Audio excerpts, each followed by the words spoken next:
આજે 20મી જૂન 2024 ગુરુવારના દિવસે આજના ચિંતનમાં તમામ સંતો હરિભક્તોને મારા સાષ્ટાંગ પ્રણામ. જય સ્વામિનારાયણ. આજનું ચિંતન નંદ સંતોના કીર્તનો, મર્મ અને રહસ્ય. સંત વિનારે સાચી કોણ કહે, સારા સુખની વાત. દયા રહી છે જેના દિલમાં નથી ઘટમાં ઘાત. વૈરાગ્ય મૂર્તિ નિષ્કુળાનંદ સ્વામીનો સમાગમ આપણે કરી રહ્યા છીએ. સારંગપુર મંદિરના મહંત જેઓ સ્વતંત્ર થકા ધામમાં પધાર્યા, એવા પૂજ્ય સંત સ્વામી ઘણી વખત પોતાની વાત કરતા કે હું ભગવાન સ્વામિનારાયણનો, અનાદિ અક્ષર બ્રહ્મ ગુણાતીતાનંદ સ્વામીનો અને વૈરાગ્ય મૂર્તિ નિષ્કુળાનંદ સ્વામીનો હંમેશા સત્સંગ કરું છું. વચનામૃત વાંચું ત્યારે એમ લાગે કે મહારાજનો સમાગમ કરું છું. સ્વામીની વાતો વાંચું ત્યારે એમ લાગે કે ગુણાતીતાનંદ સ્વામીનો સત્સંગ કરું છું. અને નિષ્કુળાનંદ કાવ્ય વાંચું, ભક્ત ચિંતામણી વાંચું ત્યારે એમ લાગે કે નિષ્કુળાનંદ સ્વામીનો સમાગમ કરું છું. મહારાજના સમયના જે સંતો અને જેમણે કંઈક ગદ્યમાં કે પદ્યમાં ગ્રંથો લખ્યા, એનું જ્યારે વાંચન કરીએ, ચિંતન કરીએ, મનન કરીએ ત્યારે આપણે એમ માનવું કે આપણે તે સંત મહાપુરુષોનો સમાગમ કરી રહ્યા છીએ. બહુ નાની સરખી પંક્તિની અંદર નિષ્કુળાનંદ સ્વામીએ શાસ્ત્ર માત્રનો સાર મૂક્યો છે. સત્ય સનાતન સિદ્ધાંતિક વાત કરી છે. સૌ કોઈને સમજાય એવી સાદી ભાષાની અંદર શબ્દોનો પ્રયોગ કરીને આપણને સમજાવે છે કે સંત વિનારે સાચી કોણ કહે, સારા સુખની વાત. વાત તો દુનિયામાં ઘણા બધા કરવાવાળા છે. કેટલીક અર્ધ સત્ય હશે, કેટલીક અર્ધ અસત્ય હશે, કેટલીક કાલ્પનિક હશે અને કેટલીક વાતો તો ગપગોળા હશે, વિતંડાવાદી વાતો હશે, જેમાં મગજનું દહીં થઈ જાય એવી વાતો પણ હશે.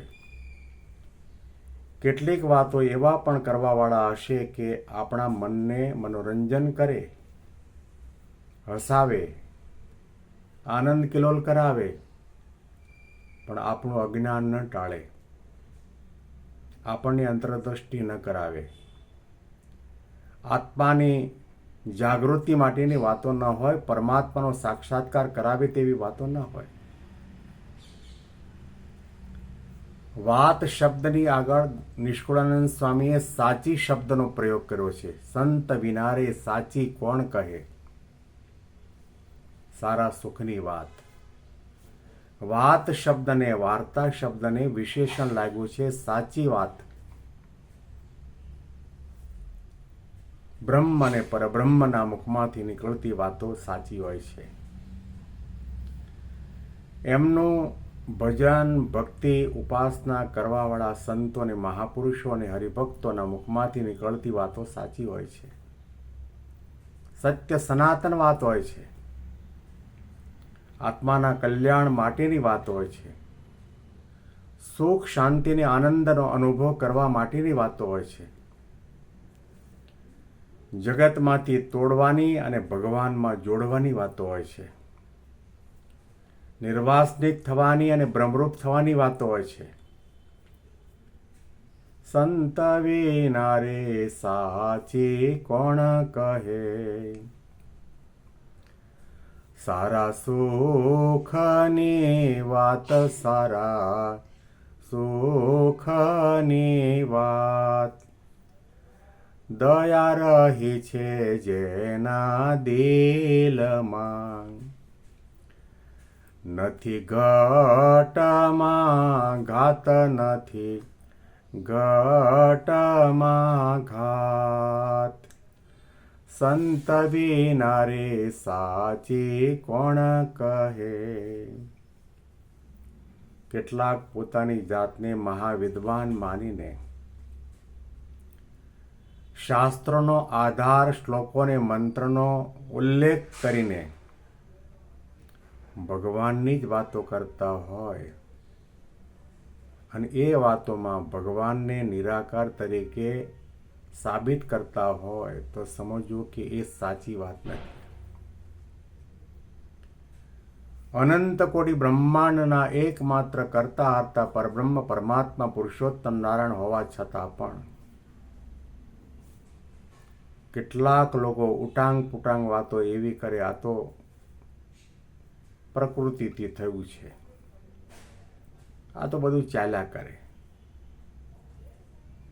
ભગવાનના અસ્તિત્વનો, ભગવાનના કરતા હર્તાપણાનો છેદ ઉડાડી દેતા હોય, ભગવાનના આકારનું ખંડન કરતા હોય તે સાચી વાત ન કહેવાય. વેદો અને ઉપનિષદોના મંત્રો ટાંકીને વાત કરતા હોય કે ભગવાન માટે નિરાકાર શબ્દનો પ્રયોગ થયો છે, નિર્ગુણ શબ્દનો પ્રયોગ થયો છે, એટલા માટે ભગવાનને આકાર નથી. આ વાત પણ 100% અસત્ય છે, સાચી કહી શકાય નહીં. મહારાજે નિરાકાર માટે વચનામૃતમાં ઉલ્લેખ કરીને કહ્યું કે ભગવાનને નિરાકાર એટલા માટે કહ્યા કે એમને આપણા જેવો પાંચ ભૌતિક આકાર નથી, પરિવર્તનશીલ આકાર નથી, ક્ષણભંગુર આકાર નથી. આપણા જેવા આકારનું ખંડન કરીને એમનો દિવ્ય આકાર છે, અલૌકિક આકાર છે, અખંડ આકાર છે,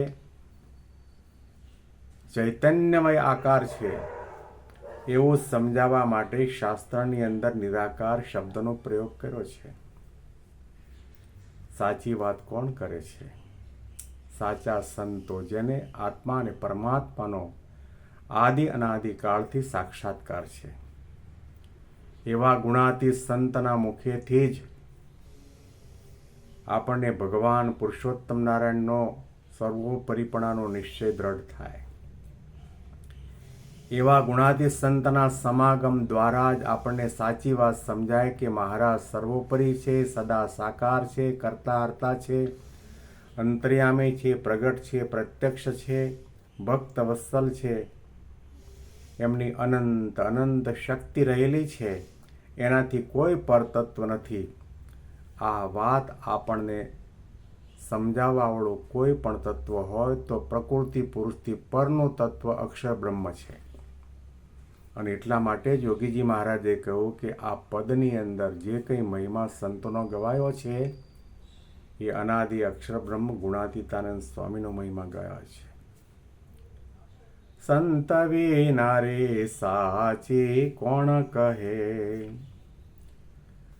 સારા સુખની વાત, સારા સુખની વાત. સુખ શબ્દની આગળ પણ સારા શબ્દનું વિશેષણ લાગ્યું છે. લૌકિક સુખ અને આધ્યાત્મિક સુખ. લૌકિક સુખ અને માયા મુક્ત સુખ, માયા પરનું સુખ, ભગવાનનું સુખ, આ બંને સુખની વચ્ચે આકાશ પાતાળનું અંતર છે, મહા મોટો ભેદ છે. આપણે સારા કપડાં પહેરીએ, સારા શણગાર સજીએ, પફ પાવડર લગાવીએ, સારું ખાવાનું મળે અને આપણને સુખનો અનુભવ થાય. કોઈ આપણી પ્રશંસા કરે અને આપણને ગલગલિયા થાય, એ પણ સુખનો અનુભવ કહી શકાય. પણ એ બધા સુખ છે કેવા છે? મળે ને ટળી જાય છે. અને એટલા માટે નિષ્કુળાનંદ સ્વામીએ ગાયું છે કામદુઘા કલ્પતરું પારસ ચિંતામણી ચાર સંત સમાન એકે નહીં બે મનમાં કર્યો વિચાર અલ્પ સુખ એમાં રહ્યું મળી ટળી જાય એ સંત સેવે સુખ ઉપજે રહે અખંડ અટળ એ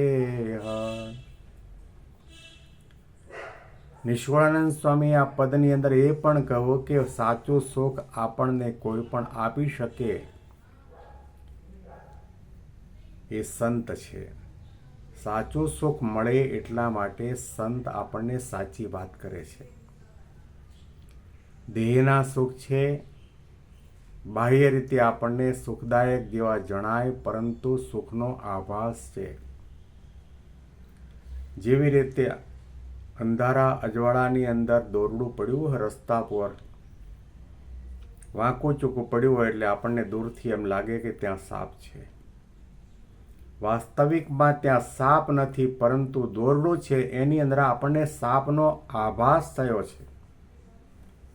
એમ પ્રકૃતિ પુરુષ સુધી પંચ વિષયના જે કંઈ સુખ છે એ સુખ જેવા જણાય છે, પરંતુ મહા દુઃખનું કારણ છે. આના અનુસંધાનમાં વિશેષ વાતો આપણે આવતીકાલે સાંભળીશું. બેંગ્લોરથી પીડી શાસ્ત્રીના જય સ્વામિનારાયણ.